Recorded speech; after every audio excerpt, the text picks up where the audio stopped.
살랑이는 바람이 옷깃을 스치는 스페인 마드리드의 어느 커피 전문점. 여러 명의 스페인 여성들이 한국과 중국을 언급하며 실갱이를 벌이고 있는데요.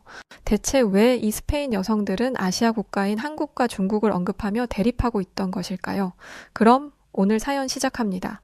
안녕하세요. 저는 스페인 마드리드에 살고 있는 카르멘 로드리게스라고 합니다. 제가 살고 있는 마드리드는 유럽에서 가장 큰 도시 중 하나로 다양한 역사와 문화적 유산을 자랑합니다. 한 가지 특징이 있다면 마드리드는 또한 공원과 정원으로 가득 찬 아름다운 도시입니다. 가장 유명한 공원 중 하나는 레티로 공원으로 호수, 정원, 조각품, 그리고 많은 활동을 즐길 수 있습니다. 이곳은 마드리드 시민들과 관광객들이 휴식을 취하고 자연을 즐기는 장소입니다. 한적하고 자연과 가까운 곳에서 살다 보니까 제 취미는 등산, 트레킹이 되었습니다. 저는 여성들로만 이루어진 등산 동호회에 소속되어 있어요. 좀 특이하죠? 동호회가 만들어진 기간만큼 인원도 많아서 저희 지역에서는 알만한 사람은 다 안답니다. 장점이라면 아무래도 여자들끼리만 있다 보니 오로지 등산에만 집중할 수 있다는 점이 이색 포인트죠. 뿐만 아니라 동호회에서 활동하며 저와 같은 취미를 가진 사람들과 소통하다 보면 에너지도 얻고 무엇보다 혼자 하는 것보다 즐겁고 안전하게 등산을 즐길 수 있습니다. 저는 아직 대학에 다니고 있는데 지금이 아니면 이렇게 열심히 산을 탈 수 없다고 생각하고 있습니다. 그래서 스페인에 있는 산이란 산은 다 가봤던 것 같아요.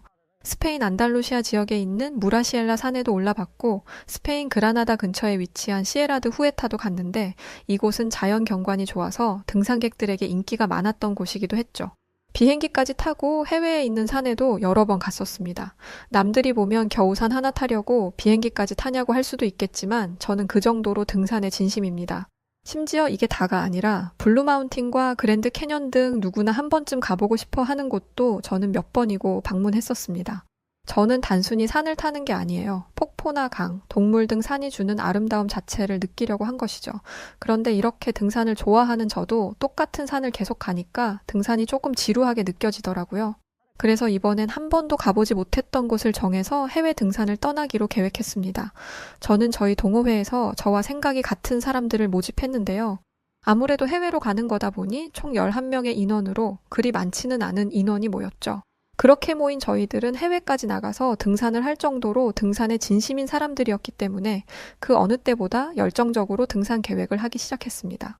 등산을 좋아했던 우리가 유독 가보지 못한 곳들은 바로 아시아 쪽에 있는 나라들이었는데요. 그래서 이번에 한 번도 가본 적 없었던 아시아 국가로 목적지를 정했습니다. 대륙을 결정하는 것에는 이견이 없었죠. 그런데 아시아 중에서도 어디를 갈 것이냐에 대해서는 이야기가 나왔을 때 의견이 갈렸습니다. 저희에게는 두 가지 선택지가 있었어요. 한국 혹은 중국, 이 두 가지의 갈림길에서 저는 한국을 선택했습니다. 그런데 9명이나 되는 인원들이 중국을 선택했죠. 선택한 이유에도 각자의 나름의 이유가 있기는 했습니다. 중국에 가고 싶다고 했던 사람들의 이유는 이러했어요. 우리는 좀 더 많은 선택지가 필요한 거야. 중국은 땅도 넓고 그만큼 다양한 지형이 있지 않겠어? 하지만 한국에 가겠다던 저와 린나의 생각은 이랬습니다. 우리는 산을 정복하는 것보다는 자연을 느끼고 싶은 마음이야. 중국은 환경이 별로 안 좋다던데 거기보다는 한국이 낫지 않겠어? 중국에 간다는 회원들은 중국의 환경이 안 좋은 만큼 한국의 환경도 좋지 않을 거라고 했습니다. 옆에 붙어 있는 나라이기도 하고 실제로 황사나 미세먼지 같은 문제로 고생을 한다고 하더라고요. 산 좋고 공기 좋고 물 좋은 스페인에 사는 저희에게 이런 문제는 생소하면서도 심각한 문제였죠. 중국으로 가겠다는 회원들은 중국이나 한국이나 공기 안 좋은 건 매한가지인데 어차피 갈 거면 그나마 더 크고 선진국인 중국으로 가는 게 좋겠다고 했고 저와 린나는 중국이 한국보다 선진국이라는 말에 동의할 수 없다며 반박했죠. 우리 스페인 전역에 깊숙하게 들어와 있는 한국의 문화들만 봐도 알 수 있는데 왜 중국이 한국보다 좋을 거라고 생각하는지 이해 못하겠다고 말했습니다. 그러자 한 동료는 대체 무슨 말을 하는 거냐면서 중국은 미국 다음에 있는 두 번째 국가이고 한국은 10등 안에나 겨우 들까 말까 한 조그만 나라인데 중국과 한국을 비교하는 것 자체가 잘못된 생각 같다며 정색했죠. 그러면서 한국으로 가겠다면 가라면서 아마 한국에 갔다가 대번에 땅을 치고 후회할 거라면서 한국을 선택한 저와 린나를 무시하는 듯한 표정으로 몰아세웠습니다. 결국 저희는 그렇게 팀이 2개로 쪼개지고 말았죠. 저와 린나는 한국으로 떠났고 나머지 9명의 동료들은 중국으로 갔습니다. 공항에서까지도 동료들은 한국을 선택한 저희들이 미련하다며 한숨을 쉬더군요. 그러면서 인터넷 좀 보라면서 중국은 경제력, 군사력, 기술력, 자연 친화력, 모든 게 한국보다 위에 있다면서 왜 아직 선진국 반열에도 오르지 못한 한국을 가겠다고 우기냐며 끝까지 염장을 지르더군요. 물론 저희도 내심 걱정은 됐었습니다. 한국을 직접 가본 적이 없었기 때문에 확실할 수는 없었지만 왠지 한국의 마음이 더 애틋하게 갔고 린나 역시도 마찬가지 기분을 느꼈죠. 동료들이 그러거나 말거나 우리 둘은 설레었습니다. 중국으로 떠나는 9명의 동료들은 비행기를 타기 위해서 저희와 헤어졌고 저와 린나는 한국으로 출발하기 전 인터넷에 한국의 명산을 검색해봤죠. 총 100개의 명산 리스트가 나오더군요. 저희는 그 중에서 우리는 서울과 멀지 않았던 관악산을 먼저 가보기로 선택했습니다. 그런데 사실 별로 힘들 것 같지는 않았습니다. 관악산은 서울 구경하는 김에 잠깐 들르는 휴게소 같은 산이라고 생각했죠. 그런 생각을 한 이유는 도심과 가까운 곳에 있던 산이었기 때문이에요. 수도는 가장 번화한 도시이고 지형적으로 험난하면 사람이 살기 어렵기 때문에 수도에는 산이 없는 경우가 많습니다. 아주 면적이 큰 도시가 아니라면 말이죠. 그런데 서울은 큰 도시가 아니라고 생각했고 그런 곳과 가까운 곳에 있던 산이었죠. 수도와 가까운 곳에 있으려면 그리 험준하지 않아야 하고 사람들의 접근도 좋아야 하기 때문에 분명 어렵고 험한 산이 아니라고 생각했습니다. 그래서 가볍게 산을 오를 생각으로 첫 번째 등산지를 관악산으로 선택했던 것이죠. 그런데요, 사실 그때 한국에 처음 도착하고 린나와 저는 엄청 당황했었습니다. 커도 공항이 너무 컸었기 때문이에요. 그저 한국이 작다라는 인식이 강했어서 그랬는지 정말 많이 놀랬었습니다. 저희뿐만 아니라 한국을 처음 와보게 되는 외국인들은 아마 저희들과 비슷한 기분들을 느끼지 않을까 싶어요. 그냥 다 현대화되어 있더라고요. 인터넷에서 한국의 인천공항이 세계적으로 손가락에 꼽히는 공항이라더니 정말 대단했죠.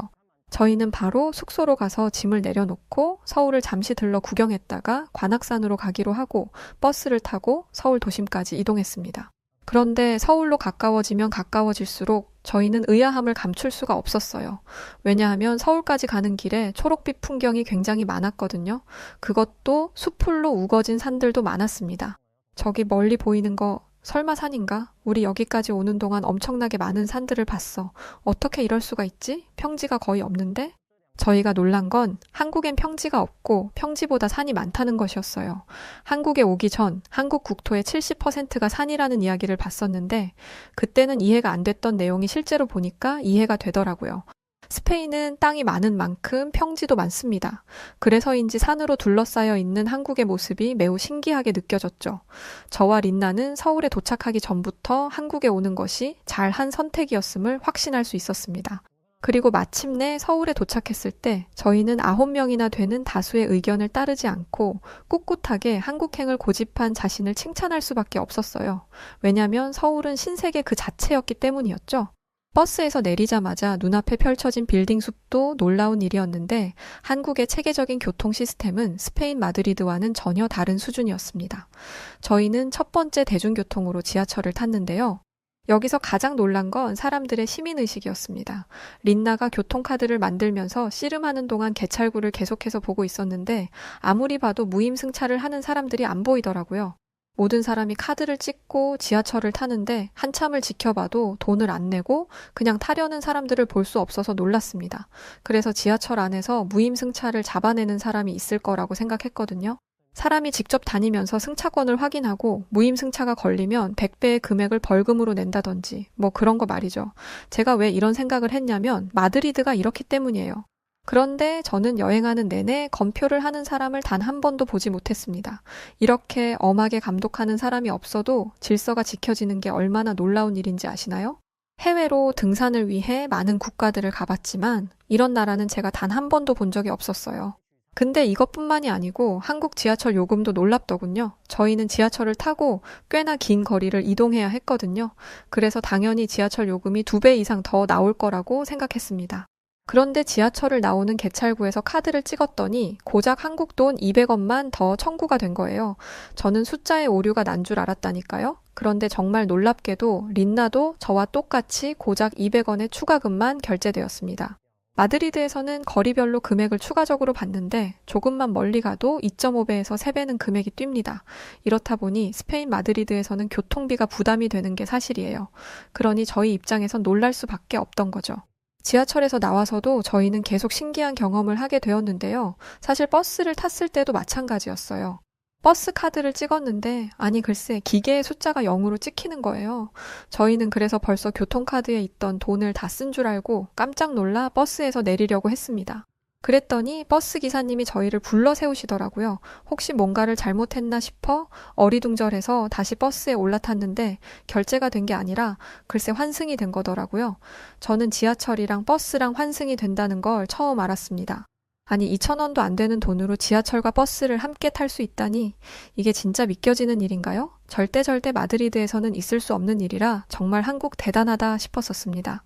서울에 들렀다가 바로 관악산으로 가려고 가방에 등산 장비까지 준비해서 왔었는데 서울에서 너무 신기한 경험들을 많이 하다 보니까 계속 구경하고 싶어서 결국 산은 내일 가는 걸로 하고 정말 한참 서울에서 놀다 들어갔습니다.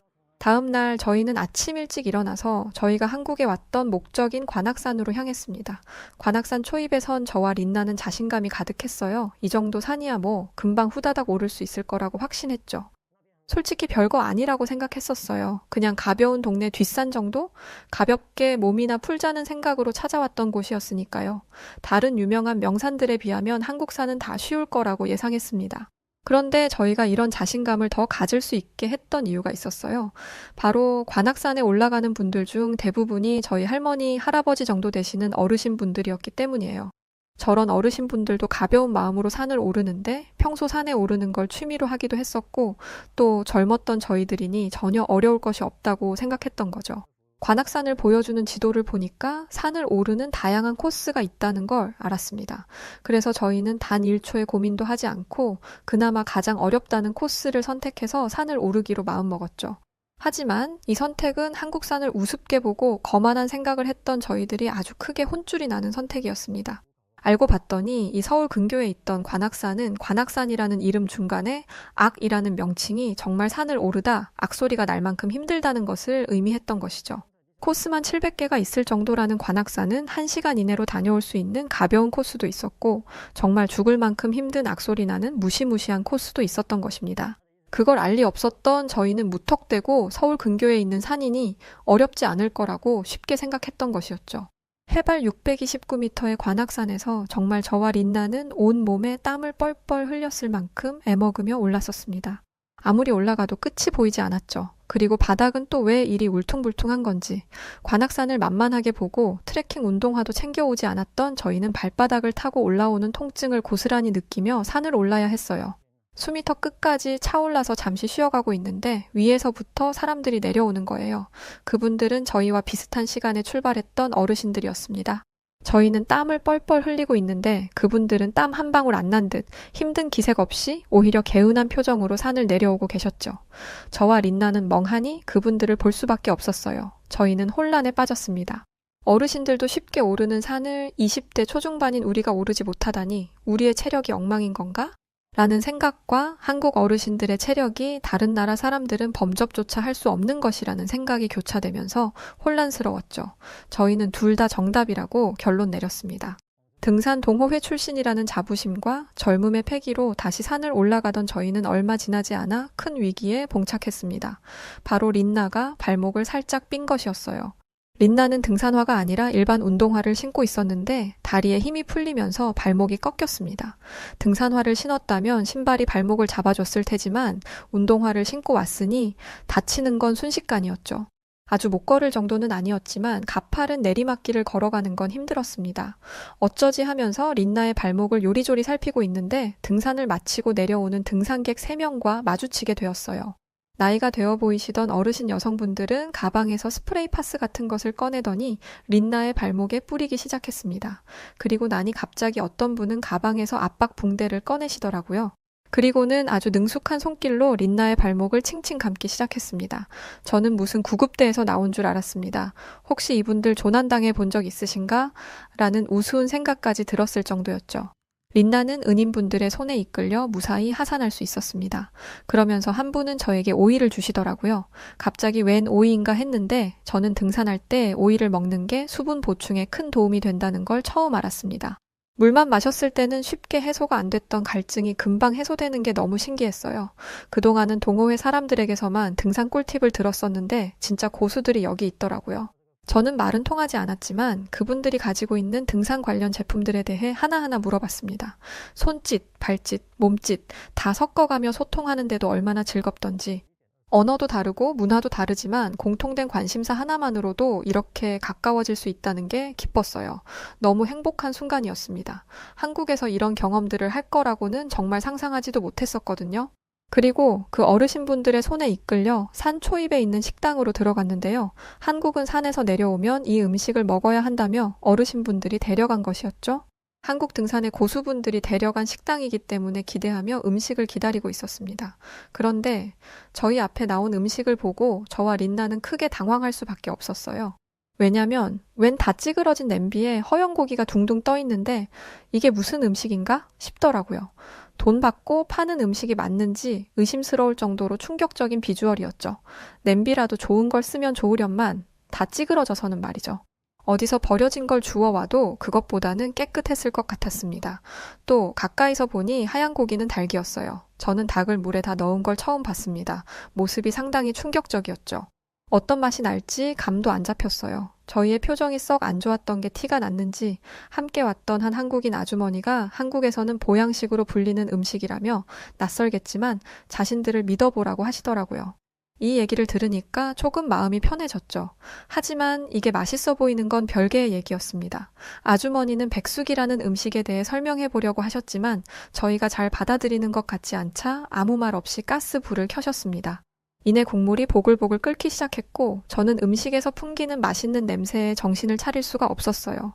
가볍게 등산하고 와서 밥을 먹을 요량이었기 때문에 아침부터 제대로 먹은 게 없었거든요. 저는 음식을 먹어도 된다는 사인이 떨어지자마자 국물을 한 입 먹었습니다. 세상에 그런 맛이 있는지 전 처음 알았습니다. 어떻게 이런 맛이 있을 수가 있죠? 태어나 처음 느껴본 맛이었지만 구수한 게 기가 막혔죠. 백숙 국물을 먹고 난 저는 그동안 제가 인생을 헛살았다는 생각을 하기까지 했습니다. 뜨끈한 국물 한 숟가락 먹는데 온몸에 피가 도는 게 느껴지면서 피로가 풀리는 듯 했습니다. 한국에서 정말 큰 도움을 주셨던 어르신분들은 다리를 쭉 하고 찢어서 저와 린나에게 하나씩 주시고는 국물하고 함께 먹어보라며 주셨는데요. 어르신분들이 주신 닭다리를 먹었는데 제 생각과는 전혀 다른 맛이었어요. 쫄깃하면서 촉촉하고 담백한 맛이 났습니다. 등산을 하고 나면 항상 먹는 게 고민이었는데 이렇게 따뜻하고 담백한 음식이라면 얼마든지 먹어도 되겠더라고요. 그저 산만 오르면 그만이라던 저희들의 등산 개념을 벗어나 한국은 등산을 오르기 전부터 오르는 과정, 등산을 마치고 내려와서 먹는 것까지 이런 문화적 시스템이 완벽하게 갖추어져 있던 나라였습니다. 그것뿐만인가요? 낯선 타국에서 온 저희들을 조건 없이 친절하게 대해주시고 도움까지 주시는 모습에 정말 진정한 어른들은 한국에 있구나 싶었죠. 저와 린나는 저희에게 도움의 손길을 건네주고 맛있는 음식까지 대접해준 아주머니들에게 감사 인사를 전했습니다. 아주머니들은 혹시 도움이 필요하면 연락하라면서 핸드폰 번호까지 주셨어요. 저와는 전혀 다른 인종의 사람인데 잃어버린 제 이모를 찾은 것 같은 애틋한 마음까지 들었습니다. 너무 행복한 순간이었습니다. 산 하나로도 마음을 얼마든지 주고받을 수 있는 나라는 한국이 유일하다는 생각이 들었죠. 그렇게 크게 혼쭐 났었던 관악산을 뒤로 하고 숙소로 가는 길 전화가 걸려왔었습니다. 바로 중국으로 떠났던 동료들이었죠. 저는 반갑게 전화를 받았습니다. 그런데 전화를 건 동호회 회원의 목소리는 영 좋지 않았어요. 전화 통화에서 동호회 회원은 한국은 어떻냐고 저희들의 근황을 묻더라고요. 저희는 오늘 저희에게 있었던 일들과 저희가 한국에서 봤던 것을 세세히 이야기했습니다. 그러자 중국에 간 회원들이 하나같이 입을 모아 지금이라도 한국으로 가면 안 되겠냐고 하더라고요. 무슨 이유 때문인지는 와서 얘기해준다고 한 회원들은 그날 짐을 싸서 한국으로 넘어왔습니다. 오랜만에 만난 회원들은 저와 린나에게 하소연하며 울분을 토했어요. 아니 선진국 반열에도 못 들어간 한국이라는 나라에 간다면서 그렇게들 무시하더니 이게 대체 무슨 꼴인지 약간 통쾌한 감도 들더군요. 중국으로 갔던 회원들은 저희들에게 이런 이야기를 들려주었습니다.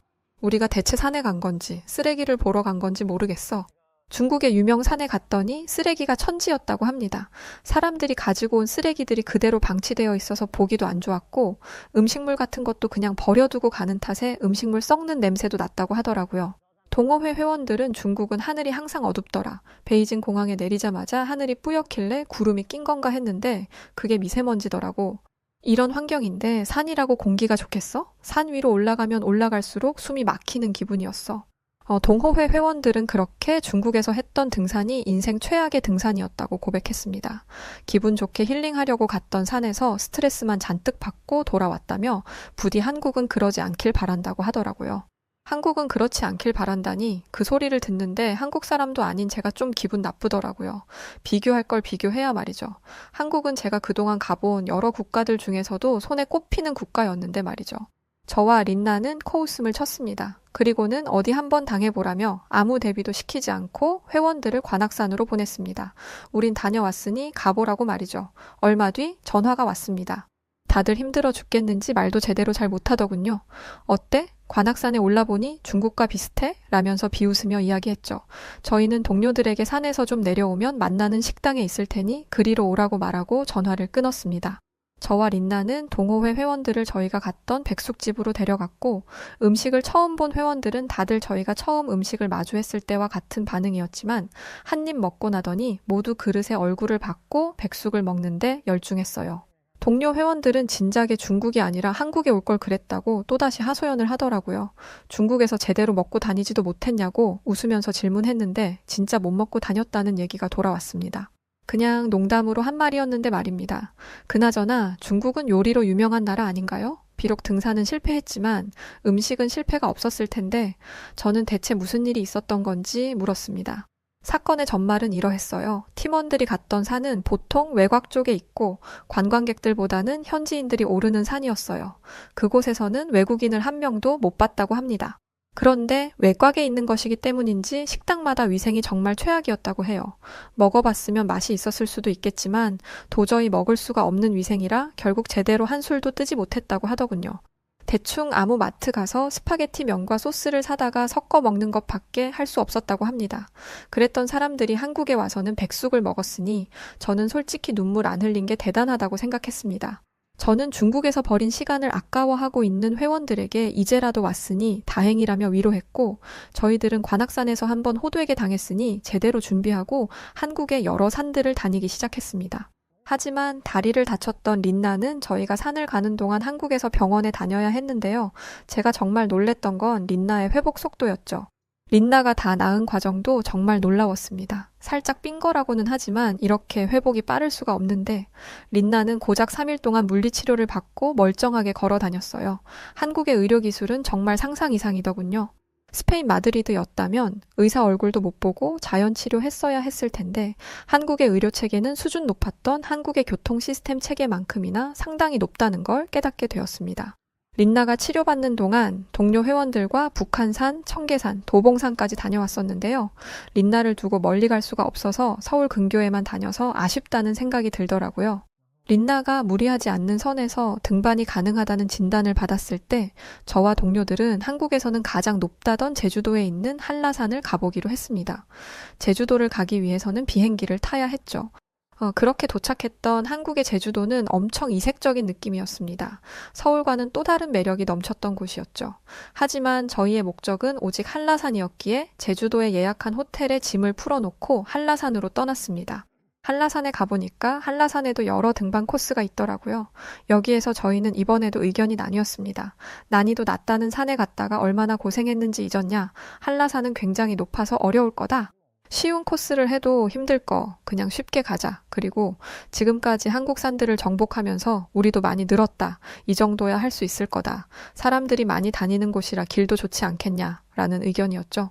그런데 이번에는 다리가 불편한 린나도 있으니 그냥 쉽지도 어렵지도 않는 적당한 코스로 가자는 의견이 우세했습니다. 그래서 저희 모두는 중간 코스로 한라산을 오르기 시작했죠. 하지만 한라산은 높이가 1980m의 높은 산이라 그런지 시작부터 약간 두근대기 시작하더군요. 관음사 코스라는 곳에 접어드니 길이 좀 좁아져서 저희는 한 줄로 산을 오르기 시작했고 얼마 지나자 계단이 있었습니다. 근데 이 계단이 지옥의 계단인 줄 저희는 정말 까맣게 모르고 있었죠. 정말 힘들었습니다. 계단이 어찌나 높던지 겨우겨우 계단을 벗어나니 관문은 계속 이어지더군요. 진짜 엄청 힘들었어요. 하지만 한라산에서 내려다 보이는 풍경은 그야말로 압도적이었습니다. 바라보는 순간 입에서 와 소리가 절로 나올 만큼 아름다웠죠. 그렇게 해발 1700m 정도 도달했을 때 이제 다 끝나가는구나 싶었습니다. 그런데 여기서 계단 지옥이 또 한 번 시작되었죠. 계단이 정상까지 끝도 없이 있더군요. 오르면서도 이런 높은 산에 어떻게 이렇게 계단을 등산객들을 위해 만들었을까 싶을 정도였습니다. 한라산 백록담에 도달했을 때는 정말 세상을 다 가진 기분을 느꼈었는데요. 이런 맛에 저희가 등산을 좋아하는 거겠지만요. 한국에서의 등산은 정말 특별한 시간들이었습니다. 아시아 국가에 대한 경험이 많지 않았던 스페인 사람들이라 어떤 나라일 건지도 모르고 그저 왠지 끌리는 느낌? 그것 하나로 찾아왔던 한국이었는데 한국을 안 왔었다면 제 평생에 후회할 뻔한 정말 값진 여행이었죠. 현대화된 한국의 도시, 제가 가봤던 국가들 중에 가장 훌륭한 체계를 가지고 있었던 교통 시스템과 지하철, 시민들이 편리하도록 만든 도시, 곳곳의 생활 인프라 시스템, 그리고 충격적이었던 의료 기술까지 믿기 힘들 정도죠. 사실 이렇게 많은 시스템들 중에서 하나만 보유하고 있어도 대단한 국가라며 엄지를 들어 올리는데 한국은 이걸 다 갖추고 있었어요. 근데 그뿐인가요? 사람들은 또 어떻고요? 타인의 배려와 따뜻한 친절까지 이보다 완벽한 나라가 있을까요?